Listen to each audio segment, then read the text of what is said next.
शुभ प्रभात। बिहान 6 बजेको मिरमिरे खबरमा तपाईलाई हार्दिक स्वागत छ। खबरका साथमा उपस्थित छु म सृजना तिमसिना। आज नेपाल सम्वत 1141 विक्रम सम्वत 2077 साल मङ्सिर 28 गते आइतबार मार्ग कृष्ण पक्ष चतुर्दशी तिथि ईस्वी सम्वत सन् 2020 डिसेम्बर 13 तारिक। खबर सुरु गरौं मुख्य प्रसंगबाट।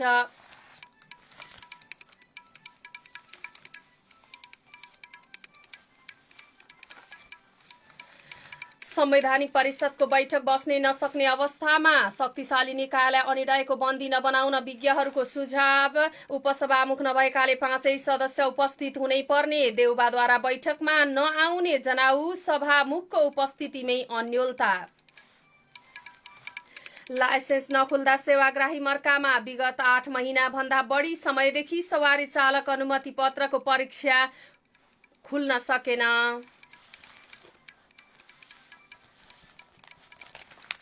अर्थतन्त्रमा कोरोना असर न्यूनीकरणका लागि सरकारले घोषणा गरेका कार्यक्रमबाट निजी क्षेत्रले लाभ लिन सक्नुपर्ने अर्थमन्त्री पौडेलको जोड।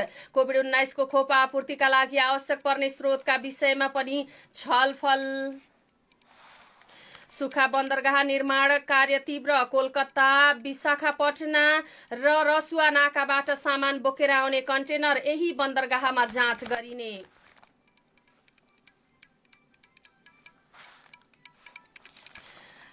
बेलायती र रुसी खोप मिसाएर परीक्षण गरिने। अमेरिकामा फाइजरको खोपलाई अनुमति।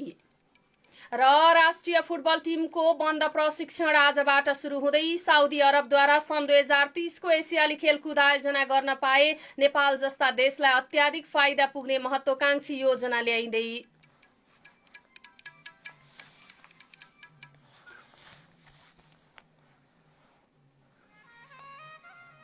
कोभिड-19 को कारणले मृत्यु भएका व्यक्तिको अन्तिम संस्कार गर्दा परिवार र आफन्तजनले ध्यान दिनुपर्ने कुराहरू। मृत शरीरलाई भुसार्ने, अङ्गालो हाल्ने, चुम्बन गर्ने जस्ता कार्यहरू गर्नु हुँदैन। अन्त्येष्टिको क्रममा आफ्नो संस्कार अनुसार पूजापाठ गर्दा, पानी छर्कदा, अनुहार हेर्दा 2 मिटर टाढैबाट गर्नुपर्दछ। शव व्यवस्थापनको स्थान छनौट गर्दा नजिकको स्थानीय निकायसँग समन्वय गर्नुपर्दछ। मृतकले प्रयोग गरेका घडी, औँठी, सिक्री जस्ता सामग्रीहरू पुनः प्रयोग गर्नु परेमा तातो पानी र साबुनले धोई घाममा राम्ररी सुकाउनु पर्दछ। अन्तिम संस्कार कार्यमा सहभागी हुँदा कमभन्दा कम व्यक्तिको सहभागिता हुनुपर्दछ। शव ओसार पसार गर्ने र दागबत्ती दिने सबैले पन्जा, मास्क प्रयोग गर्नु र 2 मिटर दूरी कायम गर्नु अनिवार्य छ। शव व्यवस्थापन पश्चात आफ्नो घर प्रवेश गर्नु पूर्व राम्ररी नुहाई धुवाई गर्नुपर्दछ र 14 दिन होम क्वारेन्टाइनमा बस्नु पर्दछ। अस्तु वा खरानी सङ्कलन गर्न सकिन्छ। यसबाट संक्रमणको जोखिम हुँदैन। याद गरौँ, शवबाट संक्रमण हुने जोखिम कम हुन्छ। शव व्यवस्थापनमा संलग्न व्यक्तिहरूलाई विभेद नगरौँ। नेपाल रेड क्रस सोसाइटीद्वारा जनहितमा जारी सन्देश।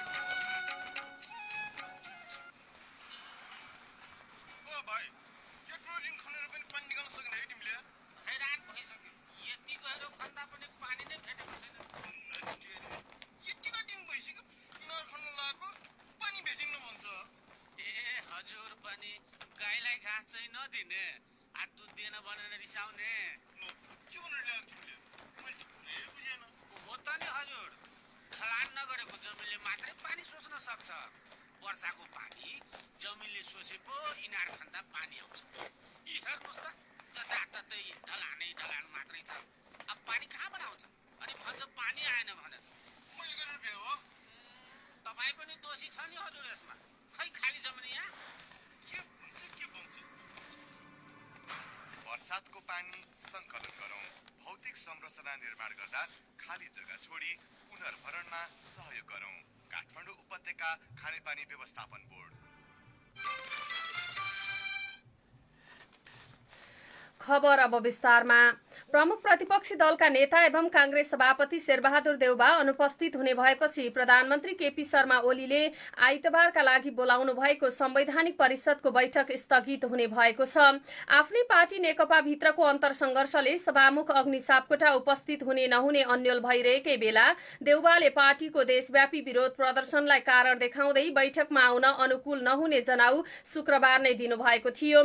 संवैधानिक परिषद सम्बन्धी ऐन अनुसार बैठक बस्न 6 सदस्य मध्ये कम्तीमा 5 जना उपस्थित हुनुपर्छ। निर्वाचन नभएका कारण उपसभामुख पद रिक्त छ। त्यसैले परिषदका जो कोही सदस्य अनुपस्थित भए पनि बैठक बस्न सक्दैन।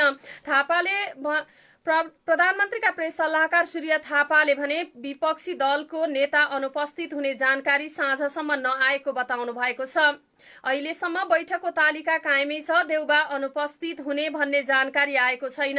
उहाँले भन्नुभयो, उपस्थित हुनु भएन भने संविधान र कानून अनुसार जे व्यवस्था छ त्यही हुने होला।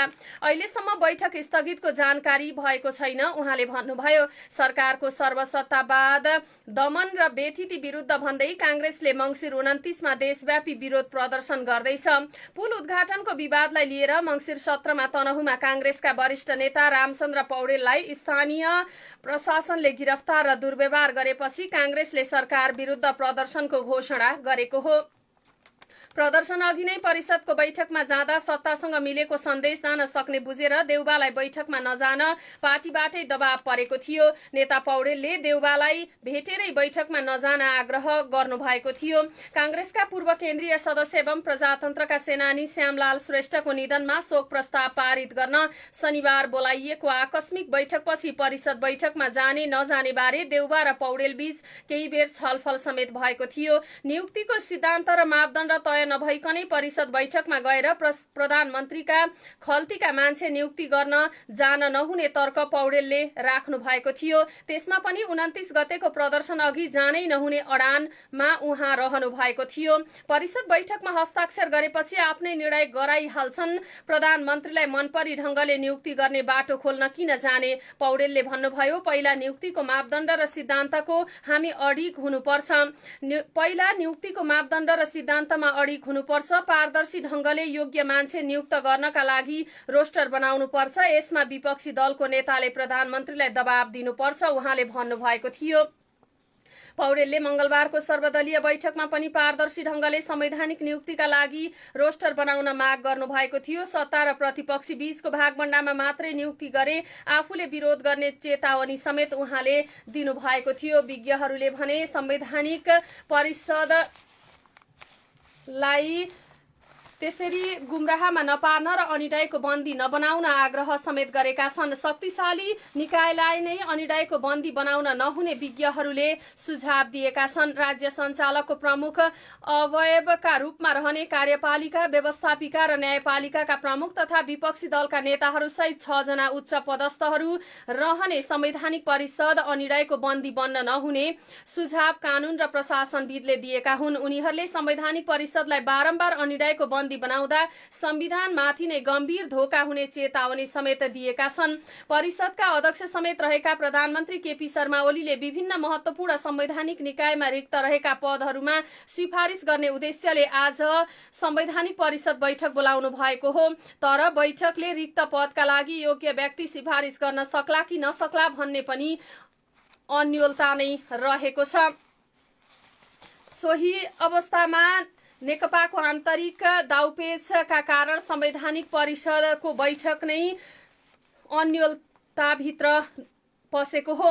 नेकपा भित्रको शक्ति संघर्षको असर संवैधानिक परिषदको बैठकमा स्पष्ट देखा परेको हो। पार्टी भित्रको विवाद चर्किरहेकै बेला नियुक्तिकै एजेन्डा राखेर प्रधानमन्त्री ओलीले आज बिहान परिषदको बैठक बोलाउनु भएको थियो। तर अन्तिम समयमा प्रमुख प्रतिपक्षी दलका नेता शेरबहादुर देउबाले सहभागी नहुने सूचना दिएपछि बैठक प्रभावित भएको छ। देउबा बैठकमा नजाने भएपछि आज आइतबारको परिषदको बैठकमा गणपूरक संख्या नै पुग्ने छैन।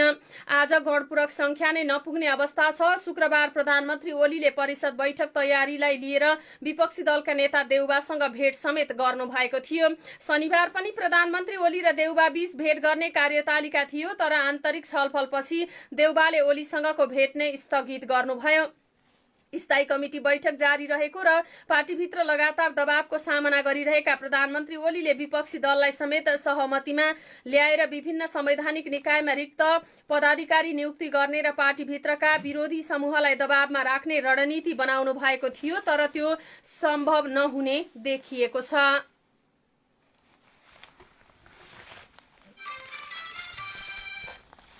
आज आइतबार डाकिएको स्थायी कमिटी बैठकमा प्रधानमन्त्री केपी शर्मा ओली पक्ष र अध्यक्ष पुष्पकमल दाहाल प्रचण्ड र वरिष्ठ नेता माधव कुमार नेपाल पक्षले आफ्नो रणनीति सफल बनाउन कसरत गरिरहेका छन्। गत 24 मङ्सिरमा भएको भेटमा सहकार्यका लागि प्रधानमन्त्री ओलीले राखेको प्रस्ताव प्रचण्डले अस्वीकार गरेसँगै उनीहरूबीच संवाद समेत हुन सकेको छैन।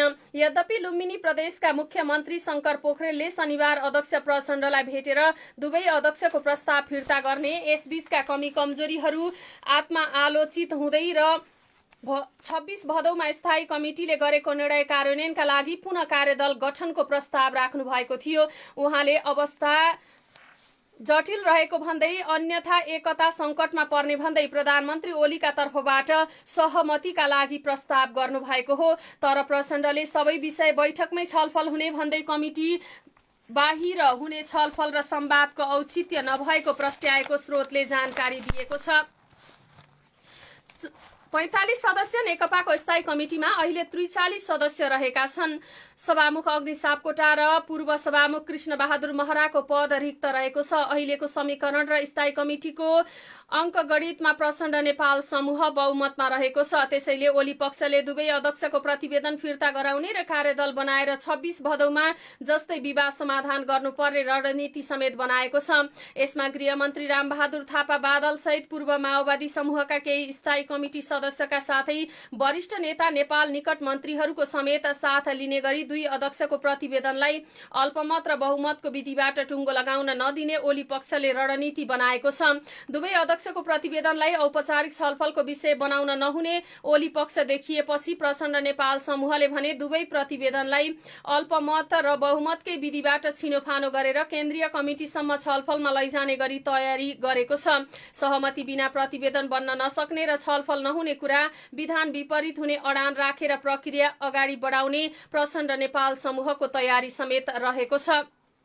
बैठकमा दुई अध्यक्षको अनिवार्य उपस्थिति हुनुपर्ने, सहमतिमा मात्र दुई अध्यक्षले साझा प्रस्ताव ल्याउन सक्ने र त्यस्तो प्रस्तावमाथि मात्र छलफल हुन सक्ने प्रधानमन्त्री ओली निकट नेताहरूको तर्क खण्डित हुने गरी प्रचण्ड नेपाल पक्षले मत राख्ने तयारी गरेको छ। स्थायी कमिटी सदस्य बेदुराम भुसालले विधानलाई गलत ढंगले व्याख्या गर्न खोजिएकाले त्यस्तो विषयमा बैठकमा नेताहरूले आफ्ना विचार राख्न सक्ने बताएका छन्। विधानको धारा 18 झ दफा पार्टीको बैठकको अध्यक्षता दुई अध्यक्षले आलो पालो वा संयुक्त रूपमा गर्ने समझदारी एकजनाले पनि गर्न सक्ने र एकजना मात्रै उपस्थित भएको बेला उपस्थितले गर्न सक्ने व्यवस्था प्रष्ट रूपमा लेखिएकाले एकको अनुपस्थितिमा पनि विधानत बैठक अघि बढ्न सक्छ। भुसालले भन्नुभयो, विधानको धारा 10 ग ले हरेक सदस्यलाई आफ्नो कमिटीमा मत राख्ने स्वतन्त्रता दिएको र अध्यक्ष पनि कमिटीमा एउटा सदस्य मात्रै भएकाले स्वतन्त्र मत सहित प्रस्तुत हुन सक्ने भएकाले व्यवस्था गरेकाले बाहिर विधानका बारेमा जे प्रचार गरिँदैछ ती सबै फतुर मात्र रहेको समेत उहाँले बताउनुभयो। उहाँले सहमति र समझदारीबाट निर्णय गर्ने कुरा राजनीतिक विषय मात्रै भएकाले विधानलाई अपव्याख्या गर्ने कुरा नै गलत भएको समेत प्रस्ट्याउनु भएको छ। सहमतिबाट मात्रै निर्णय हुनेछ भन्ने विधानमा कतै पनि छैन कि कहाँ छ देखाउनु पर्छ। सहमतिबाट अघि बढ्ने कि नबढ्ने, बढ्दा के होला नबढ्दा के होला बेग्लै राजनीतिक कुरा भयो, तर विधानमा कतै पनि सहमतिबाट मात्रै सबै प्रस्ताव आउने निर्णय हुने कुरा लेखिएको छैन उहाँले भन्नुभएको छ।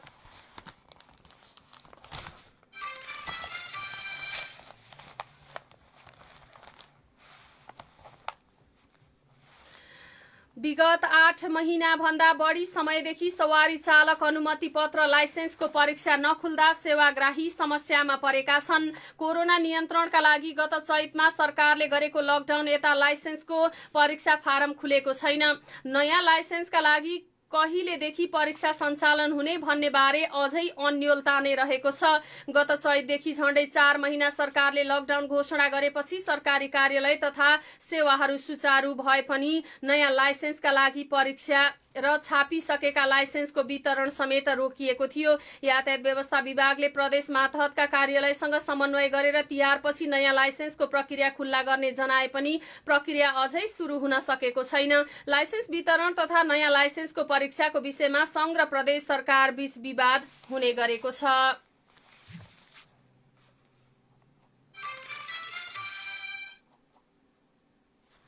प्रमुख प्रतिपक्षी दल नेपाली कांग्रेसले सरकार विरोधी प्रदर्शनको तयारी तीव्र पारेको छ। मङ्सिर 29 गते देशव्यापी रूपमा गर्ने भनेको प्रदर्शनका लागि नारा तय गरेको कांग्रेसले भिडियो मार्फत नै प्रदर्शनमा सहभागी हुन अपिल समेत गरेको छ। कांग्रेसका प्रवक्ता विश्वप्रकाश शर्माले भिडियो सन्देश जारी गर्दै यस्तो आह्वान गर्नुभएको हो। शुक्रबार कांग्रेसले विज्ञप्ति जारी गरेर 10 बुँदे नारा सार्वजनिक गरेको थियो।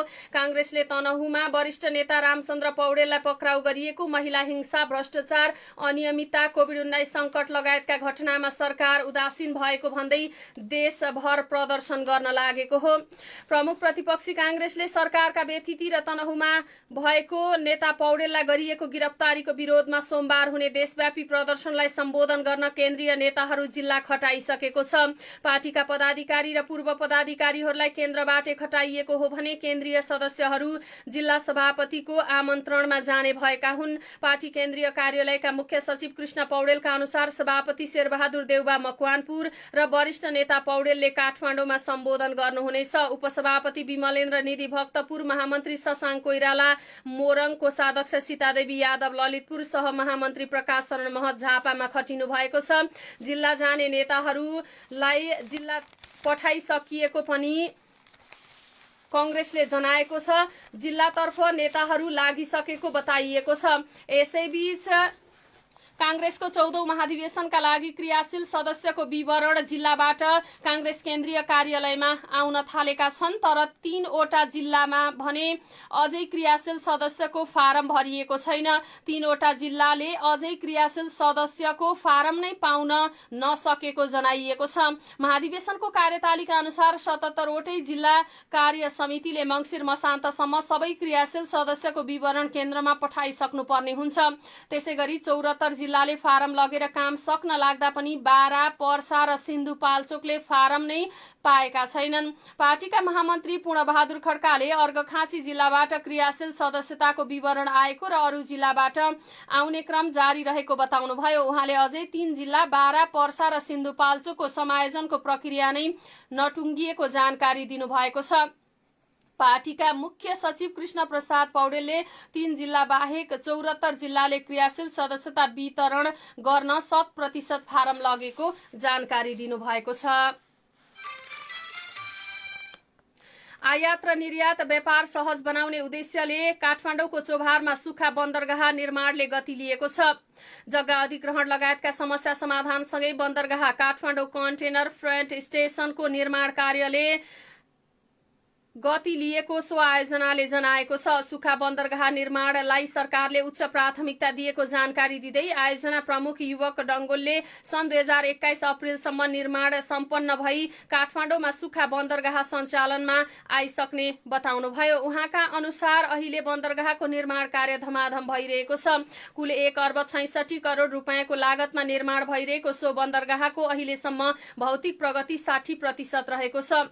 विश्व बैंकको ऋण सहयोगमा यो बन्दरगाह निर्माण भइरहेको छ। सन् 2010 देखि नै यो सुक्खा बन्दरगाह बनाउने सरकारी प्रयास भए पनि जग्गा अधिग्रहण, कानूनी झन्झट र स्थानीयवासीको अवरोधका कारण केही ढिला भएको थियो। यो बन्दरगाहलाई भारतको रक्सियोलबाट र चीनको केरुङबाट आउने रेलमार्ग तथा बाहिरी चक्रपथसँग जोड्ने योजना सरकारको रहेको छ। मुलुकको व्यापार प्रवर्धन गर्न अहिले लजिस्टिक व्यवस्थापन समस्या रहेकाले समाधान गर्न चोभारको सुक्खा बन्दरगाहलाई सरकारले उच्च प्राथमिकतामा राखी निर्माण कार्य तीव्र पारेको पनि उहाँले बताउनु भएको छ। आयोजना प्रमुख डङ्गोलका अनुसार बन्दरगाहमा 4 तलाका 220 वटा स्टल रहनेछन्, जसमा 553 कन्टेनर राख्न मिल्ने गरी 1300 स्क्वायरका 4 वटा वेयरहाउसको व्यवस्था पनि गरिनेछ। कोलकाता, विशाखापट्टना र रसुवा नाकाबाट सामान बोकेर आउने कन्टेनर यही बन्दरगाहमा जाँच गरी पठाइनेछ। नेपालमा रगत व्यवस्थापनको जिम्मा पाएको नेपाल रेडक्रस सोसाइटी केन्द्रीय रक्त सञ्चार केन्द्रले सामान्य अवस्थामा शनिबार मात्र 400 युनिट रगत सङ्कलन गर्ने गर्दथ्यो। शनिबार प्राय 10-12 स्थानमा रक्तदान कार्यक्रम आयोजना हुन्थे। एउटै स्थानबाट 50 युनिटभन्दा धेरै रक्तदान गर्ने स्वयंसेवी हुन्थे।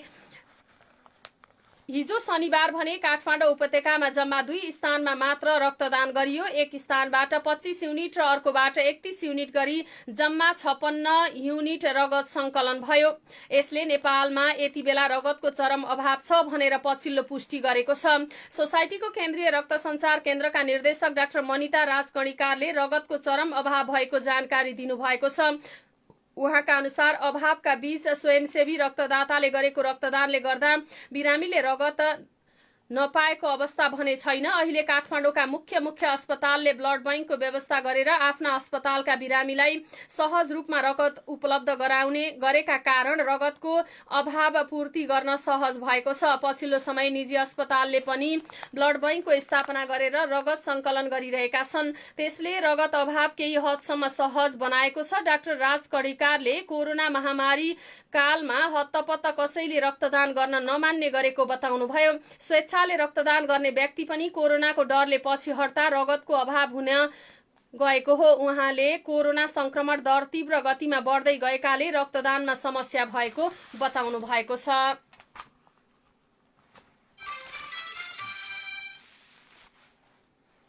नेपाल वायुसेवा निगमले मध्य साउनदेखि ग्राउन्डेड गरेका 5वटा चिनिया जहाज फिर्ता नलिने सन्देश चीनले दिएको छ। बेजिङ स्थित नेपाली दूतावासमा राजदूत महेन्द्र बहादुर पाण्डेसँग औपचारिक भेट गर्दै विक्रेता एयर इन्टरनेशनल होल्डिङ कर्पोरेसनका प्रतिनिधिले ग्राउन्डेड जहाजमा कुनै प्राविधिक वा सफ्टवेयर पार्ट्स पाइलटको तालिम लगायतका समस्या भए सहयोग गर्न तयार रहेको बताएका छन्। राजदूत पाण्डे र एभिकका प्रतिनिधिहरू बीच भेट भए लगत्तै दूतावासले यो विषयमा के कस्तो सहयोग गर्न सकिन्छ भनेर परराष्ट्र मन्त्रालय हुँदै संस्कृति पर्यटन तथा नागरिक उड्डयन मन्त्रालयलाई पत्राचार समेत गरेको छ।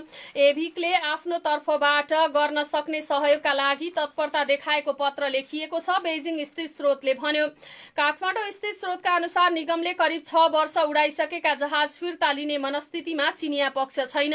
जहाज फिर्ता लिँदा चिनिया उत्पादनको विश्वभर नराम्रो सन्देश जान्छ, त्यसैले उनीहरू जहाज फिर्ता लिने पक्षमा छैनन्। नेपाल सरकारले यस्तो निर्णय पनि नगरोस् भन्ने चाहन्छन्, स्रोतले भन्यो। निगमले अनुदान र सहुलियतपूर्ण ऋणमा 6 वर्ष अघि ल्याएका 5वटा चिनिया जहाज नउडाउने निर्णय गरेको 5 महिना बितिसकेको छ। निगमले ती जहाज व्यवस्थापन गर्न अर्थ मन्त्रालयलाई 4वटा विकल्प समेत सुझाएको छ। सबै जहाज चिनिया सरकारी कम्पनी एभिक इन्टरनेशनल होल्डिङ कर्पोरेसनलाई नै फिर्ता गर्न सकिने पहिलो सुझाव छ। यो विकल्प चीनले अस्वीकार गरे निगमले यी विमान बिक्रीका लागि टेन्डर गर्न सक्ने भनिएको छ। निगमका महाप्रबन्धक डिम प्रसाद पौडेलका अनुसार मूल्य ह्रास कट्टीपछि गरिने यी जहाजको मूल्याङ्कनका आधारमा जुनसुकै स्वदेशी विदेशी वायुसेवा कम्पनीलाई बिक्री गर्न सकिनेछ।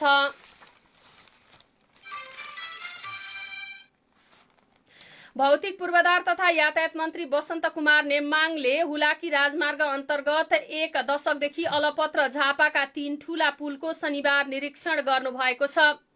मन्त्रालयका सचिवदेखि हुलाकी राजमार्ग र सडक विभागका अधिकारीहरू सहितको टोलीको नेतृत्व गर्दै अनुगमन गरेपछि उहाँले भन्नुभयो, आफ्नो आँखैले देखियो, जनताले गुनासो त गरेको ठिकै रहेछ। प्रधानमन्त्री केपी ओलीको गृह जिल्लामा वर्षौंदेखि अलपत्र परेका माई, रतुवा र बिरिङ खोलामा अलपत्र पुलबारे गत शुक्रबार उद्घाटनको प्रतीक्षामा प्रधानमन्त्रीकै निर्वाचन क्षेत्रमा 13 वर्षदेखि अलपत्र पुल शीर्षकको समाचार प्रकाशित भएको थियो। समाचार आएपछि मन्त्री नेम्माङले सम्बन्धित निकायका अधिकारी सहित स्थलगत निरीक्षण गरेका हुन्। निरीक्षणपछि मन्त्री नेम्माङले जनताले गुनासो गरे जस्तै निर्माणाधीन पुलहरू अलपत्र अवस्थामा रहेको पाएको बताउनुभयो। हुलाकी राजमार्ग अन्तर्गत मुख्यतया 3 पुलको अवस्था हामीले निरीक्षण र अनुगमन गर्यौं। यी पुलको अवस्था जनताले गुनासो गरेको जस्तै अलपत्र नै रहे यो हाम्रै आँखाले हेर्यौं, उहाँले भन्नुभयो। मन्त्री नेम्माङले मातहतका निकाय र पुल निर्माणको जिम्मा पाएको निर्माण कम्पनीलाई चाँडोभन्दा चाँडो काम सक्न निर्देशन समेत दिनुभएको छ। प्रधानमन्त्रीको गृह जिल्लामा अलपत्र पुलको अनुगमनमा भौतिक पूर्वाधार मन्त्री आफ्नै आँखाले देखियो, जनताले गुनासो त गरेको ठिकै रहेछ शीर्षकमा आजको नयाँ पत्रिकाले यो खबर छापेको छ। अर्थमन्त्री विष्णु प्रसाद पौडेलले अर्थतन्त्रमा कोरोनाको महामारीको असर न्यूनीकरणका लागि सरकारले घोषणा गरेका कार्यक्रमबाट निजी क्षेत्रले लाभ लिन सक्ने बताउनु भएको छ।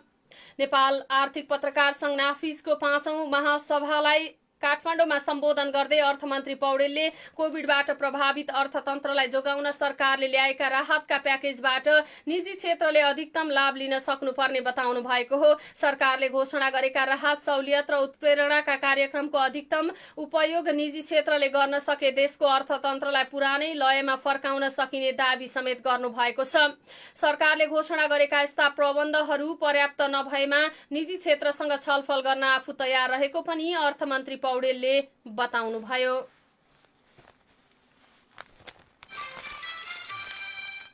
स्वास्थ्य मन्त्रालयकी सहसचिव शैलजा रेग्मीको नेतृत्वमा सीसीएमसीका प्रतिनिधि डाक्टर अरुण नेउपाने र इपिडेमियोलोजी तथा रोग नियन्त्रण महाशाखाका निर्देशक डाक्टर वासुदेव पाण्डे सदस्य रहेको समितिले तयार पारेको प्रतिवेदनमा 2 कार्तिकसम्म मन्त्रालयको तथ्याङ्कमा मृतक 513 जना छुटेको पुष्टि भएको छ। सरकारले कोरोना भाइरसको संक्रमणबाट मृत्यु भएका सबै नागरिकको तथ्याङ्क व्यवस्थित रूपमा नराखेको पुष्टि भएको हो। कोरोनाबाट मृत्यु हुनेको एकिन तथ्याङ्क पत्ता लगाउन सरकारले नै गठन गरेको समितिले 2 कार्तिकसम्म 513 जनाको नाम स्वास्थ्य मन्त्रालयको तथ्याङ्कमा छुटेको पुष्टि गरेको हो।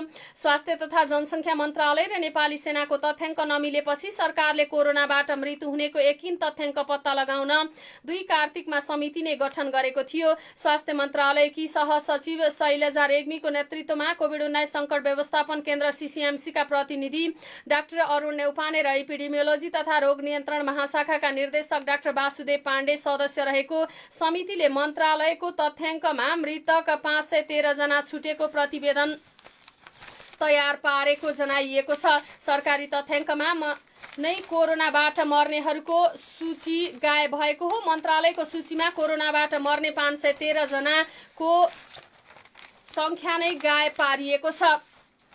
समितिले मन्त्रालयमा बुझाए पनि प्रतिवेदन सार्वजनिक भने गरिएको छैन। स्वास्थ्य मन्त्रालयको तथ्याङ्क अनुसार 2 कार्तिकसम्म कोरोना भाइरसका कारण मृत्यु हुनेको संख्या 739 रहेको थियो, तर यसमा 513 जना छुटेको समितिको प्रतिवेदनमा उल्लेख गरिएको छ। त्यति नै बेला स्वास्थ्य मन्त्रालयको तथ्याङ्क भन्दा सेनाले सब व्यवस्थापन गरेका मृतकको संख्या 400 बढी रहेको थियो। मन्त्रालय र सेनाको फरक फरक तथ्याङ्कपछि अध्ययनका लागि समिति बनाइएको थियो।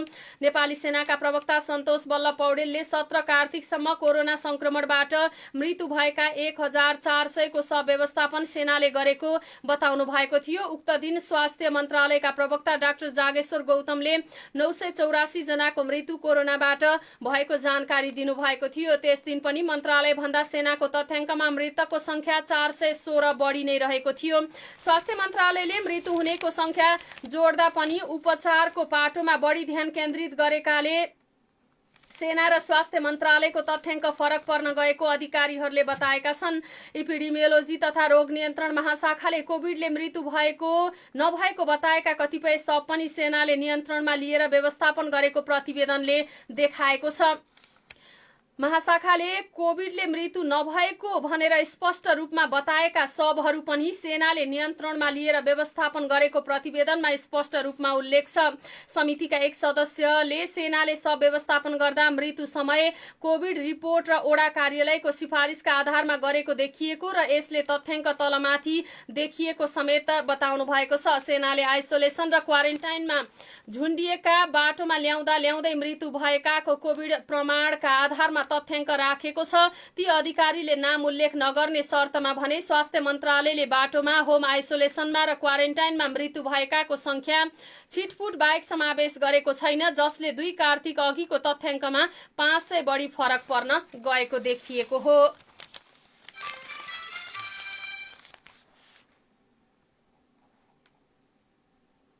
राष्ट्रिय प्रजातन्त्र पार्टीले केन्द्रीय कार्य सम्पादन समितिको बैठकको मिति तय गरेको छ। सो पार्टीका अध्यक्षहरू पशुपति शमशेर राणा, डाक्टर प्रकाश चन्द्र लोहनी र कमल थापाको संयुक्त रूपको बैठकले पौष 4 गते काठमाडौँमा पार्टीको केन्द्रीय कार्य सम्पादन समितिको बैठक गर्ने निर्णय गरेको हो। उक्त बैठकमा देशको समसामयिक राजनीतिक परिस्थिति, पार्टी संगठनको सुदृढीकरण, महाधिवेशनको तयारी र भावी सङ्घर्षको कार्यक्रम लगायतका विषयमा छलफल हुने अध्यक्ष थापाले जानकारी दिनुभएको छ।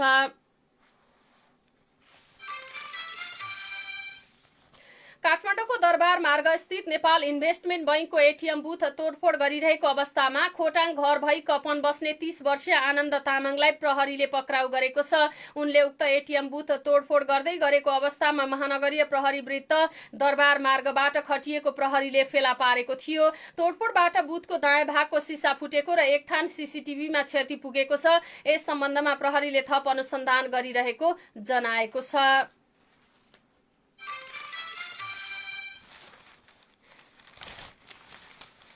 नेपालमा पहिलो पटक हालसम्मकै अत्याधिक उचाइमा जंगली पाटे बाघ भेटिएको छ। स्वचालित क्यामेराको सहायताले सो बाघ कैद गरिएको हो। नेपालमा अहिलेसम्म सो उचाइमा बाघ नभेटिएको सरकारी अधिकारीहरूले बताएका छन्। वन तथा भू संरक्षण विभागका अनुसार रोयल बंगाल टाइगरले परिचित सो बाघको तस्बिर इलाम जिल्लामा समुद्री सतहबाट 3165 मिटर उचाइमा गत नोभेम्बर 13 देखि 21 को बीचमा कैद गरिएको हो।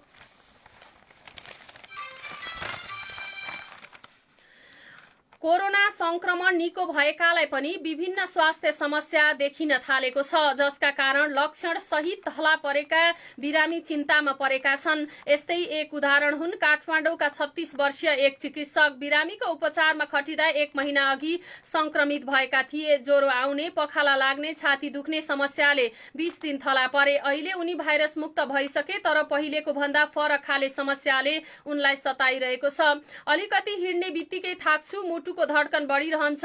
उनले भने छाती दुख्छ, कोरोनाले मेरा अङ्गहरू बिगारिसक्यो भनेर चिन्ताले सतायो। निको भएर बिरामीको उपचारमा फर्किए पनि उनी पहिले जस्तो सक्रिय हुन सकेका छैनन्। वैदेशिक रोजगारीका लागि कतार पुगेकी काठमाडौँकी 35 वर्षीय एक महिला पनि उतै कोरोना संक्रमित भइन्। 14 दिन आइसोलेसनमा बसेर निस्केपछि उनी भाइरस मुक्त भइन्, तर डर मुक्त हुन अझै सङ्घर्ष गरिरहनु परेको उनले सुनाइन्। भाइरसले छाडेकै छैन भन्ने शंका हटाउन उनले 5 पटक भन्दा बढी पीसीआर परीक्षण गरिन्। संक्रमणले शरीरको कुन अङ्गमा के असर पुगेको छ भनेर सिटी स्क्यान, एक्सरे, रगत र अन्य विभिन्न परीक्षण पनि गराइन्। रिपोर्टहरू सामान्य पछि उनको मानसिक अवस्था असामान्य नै भयो। चिकित्सकको सुझावमा उनले मानसिक रोग विशेषज्ञको सल्लाह पनि लिएकी थिइन्। उपचारमा संलग्न चिकित्सकका अनुसार उनलाई एन्जाइटी डिसअर्डर भएको रहेछ। लक्षणसहित कोरोना संक्रमण भएर आइसोलेसनमा बस्दा नआत्तिएका 42 वर्षीय पुरुष निको भइसकेको 1 महिना बितिसकेपछि पनि चिन्तित भइरहेको बताउँछन्। रातमा निन्द्रा नलाग्ने, सास फेर्न गाह्रो भए जस्तो हुने, कतै जाउँ के गरौँ भनेर छटपटी हुने समस्याबाट गुज्रनु परेको उनले सुनाएका छन्। सबैभन्दा बढी मानसिक रूपमा अस्वस्थ हुन थालेका छन्। कोरोनालाई सामान्य अवस्थामा लिन नसक्दा मानसिक तनाव लिइरहने हुँदा पनि निको भएपछि पनि समस्या हुने गरेको चिकित्सकहरू बताउँछन्।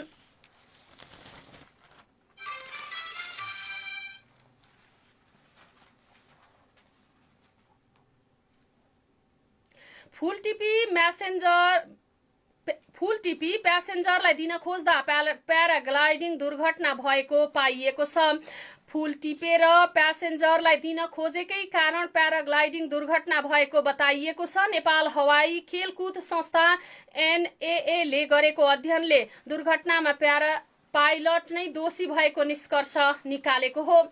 मङ्सिर 8 गते पोखरामा फिस्टेल नेपालको प्याराग्लाइडिङ दुर्घटना हुँदा अनुभवी प्यारा पाइलट राजु गैरे नेपालको निधन भएको थियो भने यात्रु घाइते भएका थिए। घटनाबारे अध्ययन गर्न एनएए का उपाध्यक्ष नारायण प्रसाद पराजुलीको संयोजकत्वमा 5 सदस्यीय अध्ययन समितिले पछिल्लो समयमा विकसित भएको अतिरिक्त गतिविधि मध्येको फुलटिपी प्यासेन्जरलाई दिन खोज्दा देब्रे हातको ब्रेक छुट्न नगएको र ग्लाइडर असन्तुलित हुँदा स्पिन भएको र स्पिडमा झरी दुर्घटना भएको निष्कर्ष निकालेको छ। यो प्रतिवेदन नेपाल नागरिक उड्डयन प्राधिकरणमा बुझाइएको छ। यसैबीच दुर्घटनाबारे छानबिन गर्न नागरिक उड्डयन प्राधिकरणले पनि 3 सदस्य समिति गठन गरेको छ।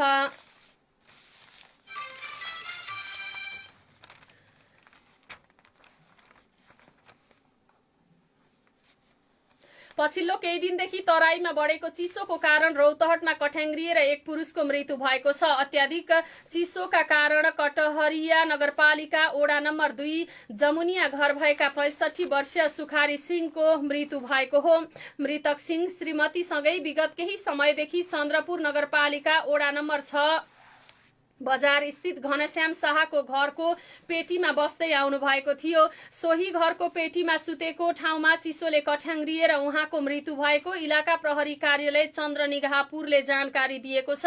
मागेर गुजारा चलाउँदै आएका सिंहकी श्रीमती पनि आँखा नदेख्ने भएकाले श्रीमानको मृत्युसँगै उनको पनि बिचल्ली भएको छ।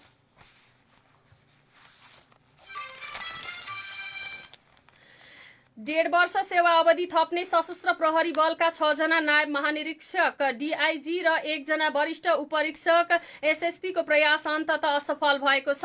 नेपाली सेनाबाट स्थानान्तरण भई आएका 6 जना डीआईजी र 1 एसएसपीले आफूहरूले सेनामा गरेको तालिम अवधिभरको 18 महिनालाई सेवा अवधिमा गणना नगर्न अनुरोध गर्दै गृह मन्त्रालयमा दिएको निवेदनलाई सरकारले कुनै चासो नदिएपछि उनीहरू सबै जनाले आज आइतबारबाट स्वत अवकाश पाएका छन्। यो सँगै अब सशस्त्र प्रहरीमा 7 डीआईजी पद रिक्त हुन पुगेको छ भने नेपाली सेनाबाट स्थानान्तरण भई सशस्त्रमा आएका 120 जना मध्ये अब 1 जना मात्रै बाँकी रहेका छन्। 30 वर्ष सेवा अवधि सकिन 3 साता बाँकी रहँदा डीआईजीहरू नगेन्द्र थापा, कविन्द्र मान श्रेष्ठ, कृष्ण भक्त वज्राचार्य, हरिशंकर बुढाथोकी, राजेन्द्र बस्नेत र हरिशचन्द्र अधिकारी र एसएसपी राजेन्द्र साक्यले सशस्त्र मुख्यालयलाई समेत बाइपास गरी गृह मन्त्रालयलाई गुहारेका थिए। उनीहरूको यस्तो कदमको सशस्त्र भित्रै चर्को आलोचना भएको थियो। उनीहरू सबैजना 28 मङ्सिर 2047 मा नेपाली सेनामा प्रवेश गरेका थिए। सशस्त्र प्रहरी बलमा सेनामा गरेको तालिम अवधिको 18 महिनालाई सेवा अवधि गणना नगर्न अनुरोध गरिएको यो नै पहिलो घटना भने होइन। कोषराज वन्त सशस्त्र प्रहरी महानिरीक्षक हुँदा 2071 सालमा तत्कालीन एआईजी ऋषिव देव भट्टराई र सुशील कुमार श्रेष्ठले पनि सेवा अवधिको गणना थप गर्न माग गर्दै सर्वोच्चमा मुद्दा समेत दायर गरेका थिए। आजबाट सशस्त्र प्रहरी बलमा नेपाली सेनाको संख्या 1 जना मात्रै बाँकी छ। संगठन स्थापनाका नेपाली सेनाबाट सशस्त्र प्रहरीमा 120 जना स्थानान्तरण भई आएका थिए, जसमध्ये सनत कुमार बस्नेत र शैलेन्द्र कुमार श्रेष्ठले सशस्त्र प्रहरी महानिरीक्षक आईजीपी भई संगठनको नेतृत्व सम्हाल्ने अवसर समेत पाउनु भएको थियो। बस्नेतले 28 महिना र श्रेष्ठले 8.5 महिना सशस्त्रको नेतृत्व गर्नुभयो। वर्तमान आईजीपी शैलेन्द्र खनालको नेतृत्वलाई छाड्ने हो भने सेनाबाट आएका बस्नेतको कार्यकाललाई संगठनमा थिति बसाल्ने एवं नागरिक हितमा संगठन समर्पणको विकास एवं विस्तारमा उल्लेख्य प्रगति भएको समयका रूपमा लिइन्छ। आईजीपी हुन साथै संगठनका सुधारका कार्यक्रम ल्याई आफू मातहतको पूरै फौजलाई नागरिक हित एवं सेवा र सुरक्षामा केन्द्रित रहन आन्तरिक सर्कुलर एवं निर्देशनका माध्यमबाट प्रशिक्षित गरेका तत्कालीन आईजीपी बस्नेतले अन्ततः पूरै फौजलाई नागरिक हितको बाटोमा डोर्याउन सफल हुनुभएको थियो। आफ्नो जुनसुकै निर्देशन सम्बोधनमा बस्नेतले भन्ने गर्नुहुन्थ्यो, नागरिकले कर तिरेको रकमले पालिएका हामी सुरक्षाकर्मीले जहिले पनि नागरिकको हितलाई पहिलो प्राथमिकतामा राखेर जनचाहना अनुरूपको कार्यशैली अपनाई राज्यले सुम्पिएको दायित्व निर्वाहमा समर्पित हुनुपर्दछ। यसैबीच 2 सुरक्षा निकायको भर्नामा यस वर्ष उच्च आवेदन परेको छ। नेपाल प्रहरी र सशस्त्र प्रहरीको भर्नामा गत वर्षभन्दा 20 गुणा बढी आवेदन परेको हो। नेपाल प्रहरीको जवानमा गत आर्थिक वर्षभन्दा करिब 18 गुणा बढी आवेदन परेको छ।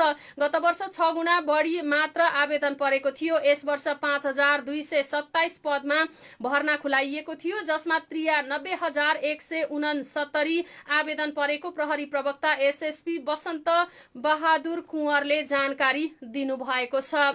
उता सशस्त्र प्रहरीमा करिब 31 गुणा बढी आवेदन परेको छ। 1833 पदमा माग भएकोमा 56,463 वटा आवेदन परेका छन्।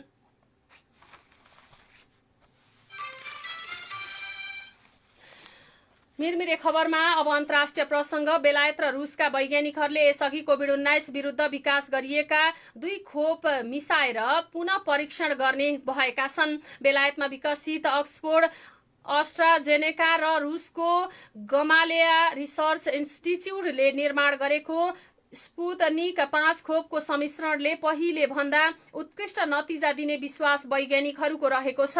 2 समान खालका खोप मिसाउँदा यसले मानिसमा प्रतिरोधात्मक क्षमता वृद्धि गर्ने उनीहरूको विश्वास रहेको छ। बीबीसीका अनुसार रसियामा हुने परीक्षणमा 18 वर्षमाथिका मानिसलाई सहभागी गराउने योजना रहेको छ, तर परीक्षणमा कति सहभागी हुन्छन् स्पष्ट भइसकेको छैन। रुसको गमालेया इन्स्टिच्युटलाई खोप विकास गर्न लगानी गरेको रसियन डाइरेक्ट इन्भेस्टमेन्ट फन्डले परीक्षण यही डिसेम्बर अन्त्यसम्ममा सुरु हुने बताएको छ। यसैबीच फाइजर र बायोएनटेकले विकास गरेको कोभिड-19 विरुद्धको खोप प्रयोगका लागि अमेरिकाले अनुमति दिएको छ। अमेरिकाको खाद्य तथा औषधि प्रशासन एफडीएले उक्त खोप आपतकालीन रूपमा प्रयोग गर्न शुक्रबार अनुमति दिएको हो। एफडीएले अनुमति दिएसँगै अमेरिकामा खोप वितरण सुरु हुने समाचार संस्था रोयटर्सले जनाएको छ।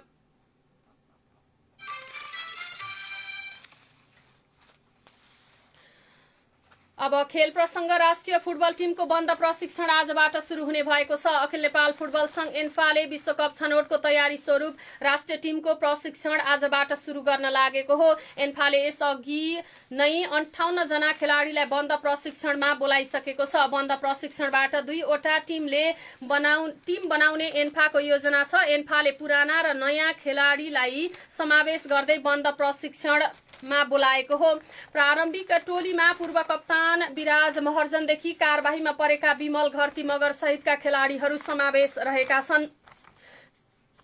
नेपाली टिमलाई कार्यवाहक प्रशिक्षकको रूपमा बालगोपाल महर्जनले नेतृत्व गर्नेछन्। मुख्य प्रशिक्षक योहान कालिनले नेपाली टिमको मुख्य प्रशिक्षक पदबाट राजीनामा दिएसँगै एन्फाले महर्जनलाई कार्यवाहक प्रशिक्षक तोकेको हो। एन्फाले विश्वकप छनौट प्रतियोगिताको तयारी गर्न उपाध्यक्ष उपेन्द्रमान सिंहलाई संयोजक समेत तोकेको छ।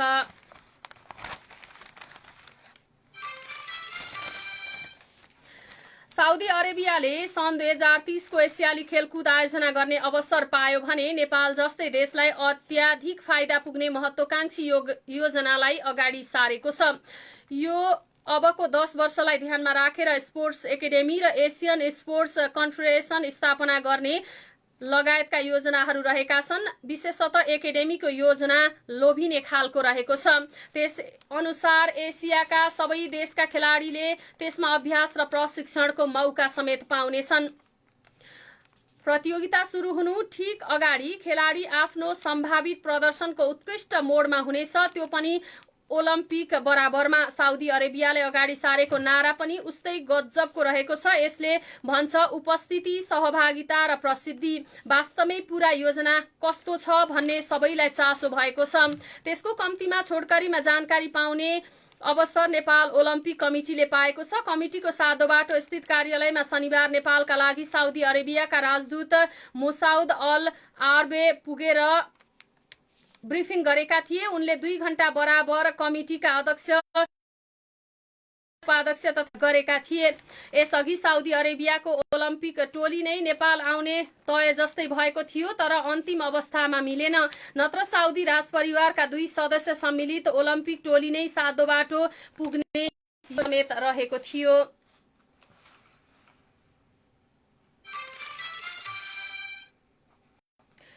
हवस् त यिनै नमस्कार।